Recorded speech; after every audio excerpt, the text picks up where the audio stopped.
நம்மள நிறைய பேர் இந்த கதையில வரக்கூடிய இந்த குட்டி மீன் மாதிரி தாங்க இருக்கும். இந்த கதையை ஃபுல்லா பாருங்க, என்ன சொல்ல வரேன்னு புரியும். ஒரு நாள் ஒரு குட்டி மீன் தன்னோட அம்மா மீன் கிட்ட போயிட்டு, அம்மா நம்ம உயிர் வாழ்றதுக்கு தண்ணி ரொம்ப முக்கியம்னு சொல்றாங்களே, அது பார்க்க எப்படி இருக்கும், எங்க இருக்கும்னு கேட்டுச்சு.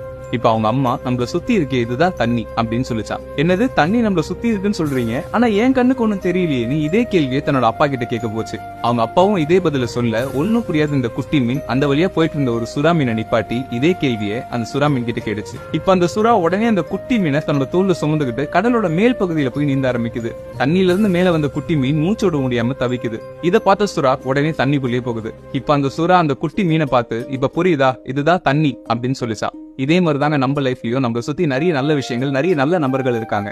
ஒரு நாள் அதெல்லாம் இல்லாம போகும்போதுதான் அதோட அருமை நம்மளுக்கு புரியும். இந்த ஸ்டோரியை உங்க ஃப்ரெண்ட்ஸ்க்கும் ஷேர் பண்ணுங்க, அவங்களை தெரிஞ்சுப்பாங்க.